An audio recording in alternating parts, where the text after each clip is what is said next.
कि क्षम हो चूक अनजानत केरी, चाहिए विप्र और कृपा घनेरी।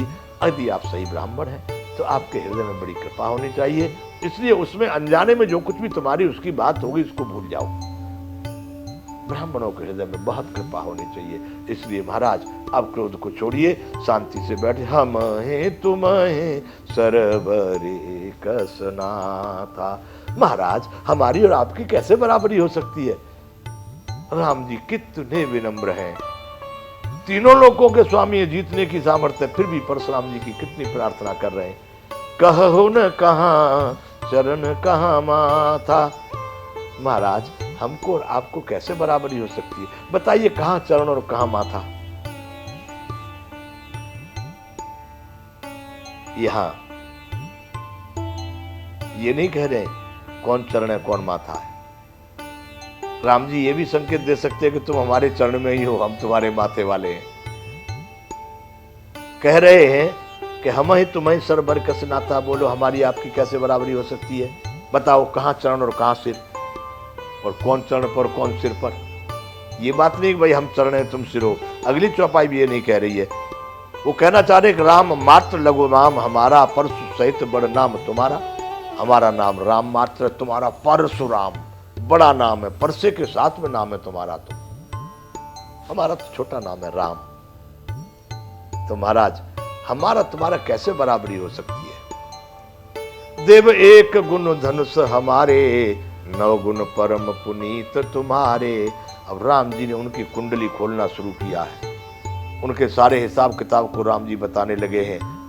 हे देव हमारे तो केवल एक ही गुण है, केवल धनुष। आपके तो परम पवित्र सम दम तप शौच क्षमा सरलता ज्ञान विज्ञान और आस्तिकता, ये 9 गुण है। हमारे पास केवल एक गुण है, नाथ एक गुण धनुष हमारे, 9 गुण परम पुनीत तुम्हारे। आपके पास तो बड़े परम पवित्र 9 गुण हैं। सब प्रकार हम तुम सनहारे, अब क्षमो विप्र अपराध हमारे। महाराज हम आपसे सब तरह से हार गए, लड़ाई में हार गए, युद्ध में हार गए, नाम में हार गए, शस्त्र में हार गए, तप में हार गए, जप में हार गए, हार गए। अब हमारे अपराधों को क्षमा कीजिए महाराज। अब आप शांति को प्राप्त हो जाएं और अब आराम करें, क्रोध को त्याग दें। देखिए कितनी विनम्रता राम में। तभी तो क्या, तभी तो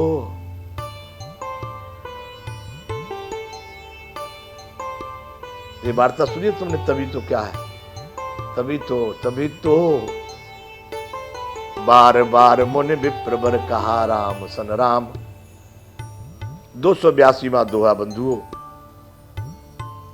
श्री रामचंद्र जी ने परशुराम जी को बार बार मुनि और विप्रवर कहा, बार बार मुनि विप्रवर। हम आपका सम्मान करते हैं, हमारी आपकी बराबरी नहीं है, सब बातें कही। बार बार मुनि विप्रवर कहा राम सन राम। फिर परशुराम को और गुस्सा आ गया, इतनी विनती करने। उन्होंने सोचा ये तो डरपोक ही है। बोले भृगुपति सरस हंस तहु बंधु समबाम। वाह रे वाह, तू भी अपने भाई के तरह टेढ़ा ही निकला।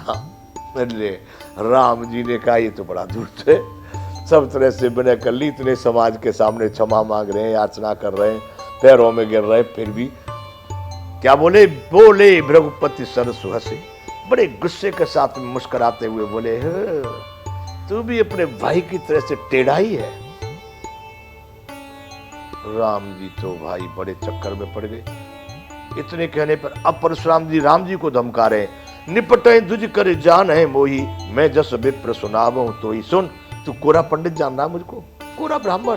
सुन, मैं जिस प्रकार का विप्र हूं, जिस प्रकार का ब्राह्मण हूं, मैं तुझको सुनाता हूं, सुन ले। राम जी ने कहा सुनाओ महाराज। लक्ष्मण जी नहीं सुनते थे, लक्ष्मण जी कहते थे सुन लिया तुम्हारी कहानी। राम जी ने कहा भाई सुनाओ। कि चापुश्रवासर आहुति जानू, कोप मोर अति घोर कृसानु। सुन राम, धनुष को श्रवा और बाण को आहुति और मेरे क्रोध को अत्यंत भयंकर अग्नि समझ ले। चाप श्रवा सर आहुत जानू, चाप रूपी श्रवा से बाण रूपी आहुति देता हूं मैं, और कोप मोर अति घोर कृसानु, मेरे क्रोध रूपी अग्नि में ये आहुतियां पड़ती हैं। समझ रहा है मैं कैसा ब्राह्मण हूं? समझ सेन चतुरंग सुहाई, महामहीप भय पशुआई। और जो चतुरंगी सेना है ना, वो इसकी सामग्री है, इसमें आग में डालने की। और इसमें जो बलि दी जाती है, तो बड़े बड़े महामहीप राजा जो थे वो इसके बलि के पशु बने हैं। पशुओं की बलि देते हैं, बकरा की, भैंसा की, तो वो सब बड़े बड़े राजा लोगों को बलि बना करके मैंने इस यज्ञ में होम दिया है। सुन रहा राम, मैं कैसा विप्र हूं? राम जी के बराबर है महाराज। और भी बताइए, अभी तो कुछ कम रहा। मैं ए पर सुकाट बल दीने, समर जग जप कोटिन कीने। इसी फरसे से देख राम, यही फरसा है, बदला नहीं गया है। इसी फरसे से मैं ए परस काट बलि दीने, इसी फरसे से काट काट करके लाखों बलियां मैंने दी है। अनेकों युद्ध रूपी यज्ञ मैंने इसी फरसे से किए हैं। समर यज्ञ जप कोटिन कीने, अनेकों स्वाहा शब्द के साथ आहुति दी जाती है। उसी प्रकार मैंने पुकार पुकार कर राजाओं की बलि दी है। कह के कब तेरी बलि दे रहा हूं, काट के दे दिया बलि। समझ रहा है कि नहीं? पूरा पंडित समझ रहा है? राम जी खड़े हाथ जोड़ के, हाँ महाराज बराबर है। फिर क्या कह रहे? मोर प्रभाव विदित नहीं तोरे, बोले से निदर विप्र के भोरे। समझ गया? अब तू खाली ब्राह्मण समझ के बात कर रहा था ना मुझको। मोर स्वभाव, मेरा प्रभाव तुझको मालूम नहीं है, इसलिए तू केवल कोरा ब्राह्मण समझ करके बके जा रहा है, बोले जा रहा है। भंजे उचाप दाप बड़बाड़ा, अमित मनौ जीत जग उठाड़ा। अब तो राम जी को भी क्रोध आने लगा। क्या बोले? वो धनुष क्या तोड़ दिया? तेरे में इतना अहंकार हो गया कि सारे संसार को तेने जीत लिया, ऐसा समझ रहा है तू धनुष को तोड़ के? राम जी ने कहा ये तो पागल हो गए। भंजे उचाप दाप बहुबाड़ा, उस धनुष को तोड़ने से तेरा अहंकार इतना बढ़ गया मानो तू संसार को जीत के खड़ा हो। ऐसा अहंकार है तेरा, तेने सबको जीत लिया। राम कहा मुने कहो बिचारी, रिस बड़ी अति लघु चूक हमारी। राम ने कहा महाराज सावधान हो जाओ, अब तुम्हारी बातों को सहन नहीं किया जाएगा। फिर सुन लो। राम ने अब महाराज और ब्राह्मण विप्रवर ने कहा, राम ने कहा मुनि कहो बिचारी, समझ सोच करके बोलो, विचार करके बोलो। रिस अति बड़ी लघु चूक हमारी, तुम्हारा क्रोध अब बहुत बड़ा हो रहा है और हमारी गलती अगर बहुत छोटी है। और तुम जो समझ रहे हो कि तुमने सुरबा बना दिए, बलि चढ़ा दिए राजाओं को। अरे छूत ही टूटी पिनाक पुराना, मैं कहे तो करहूं अभिमान। इसके लिए अभिमान करूंगा? ऐसे धनुष तो कितने तोड़ करके हमने फेंक दिए, ये तो छोटा उठा रहा था इतने में टूट गया। पुराना धनुष था, इसमें अहंकार की कौन सी बात है? कोई तगड़ा होता। और ये परशुराम की तो मति भ्रष्ट हुई कि इतने बड़े को तो हल्का ही बता रहा है, तो कितना बड़ा तोड़ने की ताकत होगी इसमें। छुअत ही टूट पिनाक पुराना, ये पुराना धनुष था, मैंने उठाने का प्रयास किया, टूट गया। इसमें अहंकार की क्या बात है? कोई ऐसी तत्व होता, कोई ऐसी चीज होती जो अहंकार करने लायक हुई, तो अहंकार करने लायक भी नहीं है। और मर गए परशुराम के। इतने कठोर धनुष को रावण और बाणासुर देख करके नमस्कार करके चले गए।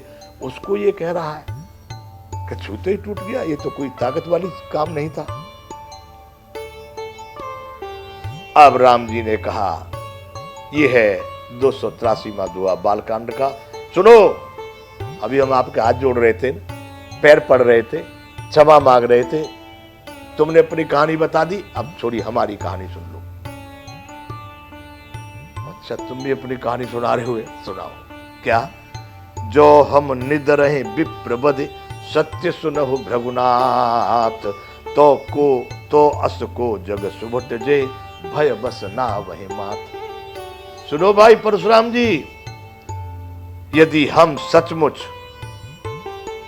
सही में निदर हैं विप्रबद, ब्राह्मण करके तुम्हारा निरादर कर देना, ब्राह्मण सोच करके। सुनो, कुछ ब्राह्मण नहीं, गेट आउट, कोई ब्राह्मण नहीं। अगर तुमको हम ये जनेऊ और तुम्हारी कंठी माला और ब्राह्मण कुल को छोड़ दें अगर हम, तो फिर तुम्हारा कोई हमारे सामने कोई अस्तित्व नहीं है। सत्य कहें भृगुनाथ, तो हमारी बात को सत्य समझना। फिर इस सृष्टि में कोई भी ऐसा वीर नहीं है, कोई भी संसार में ऐसा योद्धा नहीं है जिसके सामने हम डर करके मस्तक झुकावे। महाराज क्षमा कर दो महाराज, हम कमजोर हैं। फिर इस सृष्टि में कोई ऐसा योद्धा नहीं है जिसके लिए हम भयभीत हो जाएं या हम जिसको डर की वजह से सिर झुका दें।